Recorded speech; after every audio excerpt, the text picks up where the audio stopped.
जय श्री राम मित्रों, जय श्री राधे कृष्णा, हर हर महादेव। मैं ज्योतिषाचार्य अनुज जैमिनी आप सभी का स्वागत करता हूं। मित्रों, आज मैं आपको श्रीमद् भागवत के आवश्यक विधि और नियम के बारे में बताऊंगा कि भागवत कथा, भागवत आदि कथाओं का नियम क्या है, विधि क्या है और उसका स्थान कैसा होना चाहिए। सबसे पहले तो पुराणों के भागवत महात्म्य के सप्ताह पारायण तथा श्रवण की बड़ी भारी महिमा बतलाई गई है। अतः भागवत पुराण में ये भागवत प्रेमियों के लिए संक्षेप में बताया गया है। सबसे पहले विचार करते हैं मुहूर्त। तो पहले सबसे किसी ज्योतिषी से, विद्वान ज्योतिषी से उसका भागवत कथा प्रारंभ करने के लिए शुभ मुहूर्त का विचार अवश्य कर लेना चाहिए।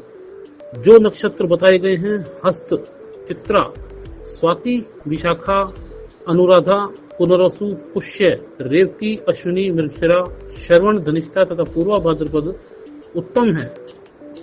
इन तिथियों में, इन नक्षत्रों में कथा करानी चाहिए। तिथियों में जो है वो ये शुभ हैं: द्वितीया, तृतीया, पंचमी, षष्ठी, दशमी, एकादशी, द्वादशी इस कार्य के लिए श्रेष्ठ हैं। सोम, बुध, गुरु और शुक्र ये वार सर्वोत्तम माने गए हैं। और भद्रादि दोषों से रहित होनी चाहिए कथन मुहूर्त। और इसके अलावा यह भी विचार कर लेना चाहिए कि शुक्र या गुरु अस्त बाल या वृत्त तो नहीं है। इसके अलावा लग्न में शुभ ग्रहों का योग, उनकी दृष्टि हो, शुभ ग्रहों की स्थिति केंद्र या त्रिकोण में हो तो उत्तम है। इसके अलावा आषाढ़ मास, श्रावण, भाद्रपद, आश्विन, कार्तिक और मार्गशीर्ष ये मास कथा प्रारंभ के लिए श्रेष्ठ बताए गए हैं। किन्हीं विद्वानों के मत से चैत्र और पौष को छोड़कर सभी मास ग्राह्य हैं। अब कथा के लिए स्थान, कथा के लिए उत्तम पवित्र स्थान की व्यवस्था हो जहाँ अधिक लोग सुविधा से बैठ सके। नदी का तट, उपवन, देव मंदिर या अपने निवास स्थान ये सभी कथा के लिए उपयोगी स्थल हैं। इसके अलावा और भी इसमें बहुत सी बातें हैं। स्थान लिपा पुता स्वच्छ हो और भूमि नीचे की गोबर या मिट्टी से लीपी गई हो, अथवा या फिर पक्का आंगन हो तो उसे धो दिया गया हो और सुंदर आसन बिछे हो। इनमें किसी में भी कार्य में नीले रंग के वस्त्र का उपयोग नहीं करना चाहिए। ये तो कथा के लिए स्थान और ये विधि हो गई। अब हम बताते हैं भागवत महात्म्य के 6ठे अध्याय में जो नियम बताए गए हैं सप्ताह की विधि के लिए, तो ये हैं कि कौन कथा करने का अधिकारी है, तो उसके बारे में सुने। तो सबसे पहले 17वां श्लोक आया है, पूर्वम तेषामासनानि कर्तव्यानि तद्यथोत्तरम वक्तुश्चापि तदा दिव्यामासनम परिकल्प्येत। यानी कि यहाँ पर आगे की ओर ब्राह्मणों के लिए यथोचित आसन तैयार करके रखना चाहिए, रखें। इसके पीछे वक्ता के लिए एक दिव्य आसन का प्रबंध हो। उद्मुखो भवेत् वक्ता, श्रोत्रा वै प्रांगमुखा कस्तदा, प्रामुखश्चेद्वक्ता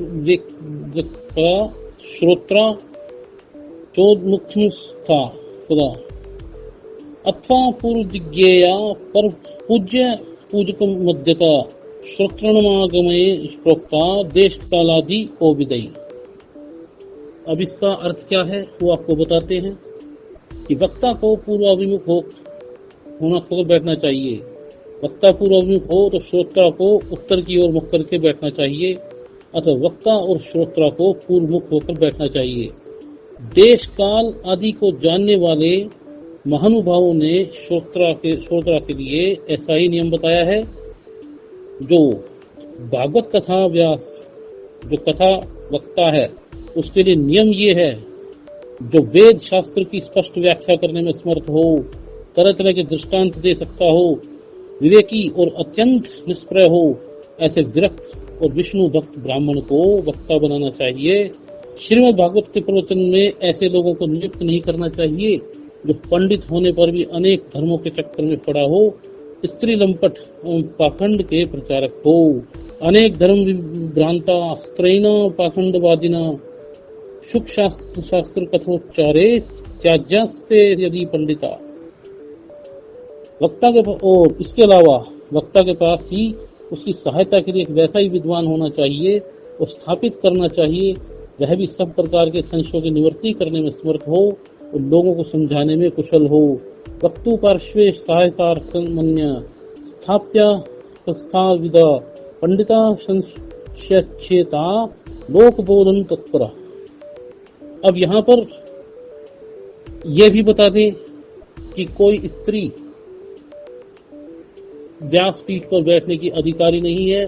किसी को बुरा लगता हो तो लग जाए, परंतु शास्त्र का अकाट्य सिद्धांत यही कहता है कि देखिए, वक्त्रा शोरम कर्तव्यम दिनादर्वृता के अरुणोदय सो निवृत्य शोचम स्नानम समाचरेत। यानी कि कथा प्रारंभ के दिन से एक दिन पूर्व व्रत ग्रहण करने के लिए वक्ता को शोर कर्म करा लेना चाहिए तथा अरुणोदय के समय शोर से निवृत्त होकर अच्छी तरह स्नान करे और संध्यादि अपने नित्य कर्मों को संक्षेप में समाप्त करके कथा के विघ्नों की निवृत्ति के लिए गणेश जी का पूजन करे। अब इससे स्पष्ट है कि शोर कर्म वक्ता को करा लेना चाहिए कथा प्रारंभ से एक दिन पूर्व व्रत ग्रहण करके। अब कोई बताए उसमें कोई स्त्री शोर कर्म कैसे कराएगी? करा सकती है? नहीं, उसमें शिखा के अलावा मुंडन कराना भी होता है। तो मित्रों, ये नियम है भागवत के। इसकी कथा विधि आरंभ में दी गई है, आप पढ़ सकते हैं, आपको हमने बताया है और इनका पालन नियम पूर्वक होना चाहिए। दूसरी बात, श्रोताओं के लिए स्थान वक्ता के सामने श्रोताओं के बैठने के लिए आगे पीछे 7 पंक्ति बनानी चाहिए। पहली पंक्ति का नाम सत्यलोक है, इसमें साधु सन्यासी विरक्त वैष्णव आदि को बैठाना चाहिए। दूसरी पंक्ति तपोलोक कहलाती है, इसमें वानप्रस्थ श्रोताओं को बैठाना चाहिए। तीसरी पंक्ति में को जनलोक का नाम दिया गया है, इसमें ब्रह्मचारी श्रोता बैठाए जाने चाहिए। चौथी पंक्ति महरलोक की कही गई है, यह ब्राह्मण श्रोताओं का स्थान है। पांचवी पंक्ति को स्वरलोक कहते हैं, इसमें क्षत्रिय श्रोताओं को बैठाना चाहिए। छठी पंक्ति का नाम भूरलोक है, जो वैश्य श्रोताओं का स्थान है। सातवीं पंक्ति भूरलोक मानी गई है, जो उसमें शूद्र जातीय श्रोताओं को बैठाना चाहिए। स्त्रियां वक्ता के वाम भाग की भूमि पर कथा सुने। ये स्थान उन लोगों के लिए नियुक्त किए गए हैं जो प्रतिदिन नियम पूर्वक कथा सुनते हैं। जो श्रोता कथा प्रारंभ होने पर कुछ समय के लिए अनियमित रूप से आते हैं, उनके लिए वक्ता के दक्षिण भाग में स्थान होना चाहिए। तो ये बातें हैं मित्रों। इसके अलावा भागवत में महात्म्य में बताया गया है कुछ विशेष बातें ये हैं कि प्रत्येक स्कंद की समाप्ति होने पर चंदन पुष्प नैवेद्य आदि से पुस्तक की पूजा करके आरती उतारनी चाहिए। शुकदेव के आगमन तथा श्री कृष्ण के प्राकट्य का प्रसंग आने पर भी आरती करनी चाहिए। 12वें स्कंद की समाप्ति होने पर पुस्तक और वक्ता का भक्ति पूर्वक पूजन करें। वक्ता ग्रस्त हो तो उन्हें अपनी शक्ति के अनुसार उदारता पूर्वक वस्त्राभूषण और नकद रुपए भेंट करने चाहिए और मृदंग आदि बजाकर जोर जोर से कीर्तन करना चाहिए। जय जयकार, नमस्कार, शंखनाद करने चाहिए। ब्राह्मण और याचकों को अन्न या दान देना चाहिए। वक्ता के हाथों से श्रोताओं को प्रसाद तुलसी दल मिलाकर देना चाहिए। प्रतिदिन कथा के प्रारंभ और अंत में आरती का होना आवश्यक है। कथा का विश्राम प्रतिदिन नियत स्थल पर ही करना चाहिए। प्रथम दिन मनु कर्दम समाप्त तक, दूसरे दिन भरत चरित्र तक, तीसरे दिन 7वें स्कंद की समाप्ति तक, चौथे दिन श्री कृष्ण के प्राकट्य तक, 5वां रुक्मणी विवाह तक, छठे दिन हंसोपाख्यान की कथा बांटकर 7वें दिन अवशिष्ट भाग को पूर्ण कर देना चाहिए। स्कंद आदि और अंतिम श्लोक की को कई बार उच्च स्वर में पढ़ना चाहिए। मित्रों, ये नियम है, इनका पालन करना चाहिए। दूसरी बात, ये कहा गया है कि आजकल एक ये प्रचलित है कि भागवत कथाओं में नाच गाना नहीं होना चाहिए ये वर्जित होना चाहिए। तो मित्रों, नाच गाना कहीं से वर्जित नहीं है। अगर बुरा होता तो महात्म्य में ही लिखा है, जब सुखदेव मुनि ने ये भागवत कथा करनी आरंभ की, परीक्षित जी उसमें सामने बैठ के सुने थे, तो उस समय भगवान श्री कृष्ण श्री हरि अपने पार्षद उद्धव, अर्जुन, विदुर आदि के साथ में प्रकट हुए और ढोल मंजीरे कीर्तन के साथ में नाचने लगे। वहीं पर उनके साथ में ज्ञान, भक्ति और वैराग्य तीनों नटों की भांति नाचने लगे।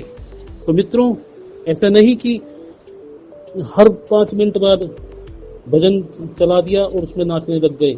उसका भी एक नियम है। नियम ये है कि आरती के समय सुबह, पूजन के समय और शाम को आरती के समय और कथा के मध्याह्न भाग में 3 बार कीर्तन होना चाहिए। उसके अलावा अनावश्यक रूप से भजन गा करके बीच में कथा को व्यवधान नहीं करना चाहिए। कुछ प्रेरक प्रसंग जो रिलेवेंट हैं वो होने चाहिए, जो यानी कि संबंधित हो कथा से विपरीत, कथा से अलग कोई प्रसंग कथा में नहीं कहने चाहिए। तो मित्रों, ये जानकारी कैसी लगी? इस जानकारी के लिए एक बार शेयर अवश्य करें, लाइक करें, अधिक से अधिक सब्सक्राइब करें। धन्यवाद।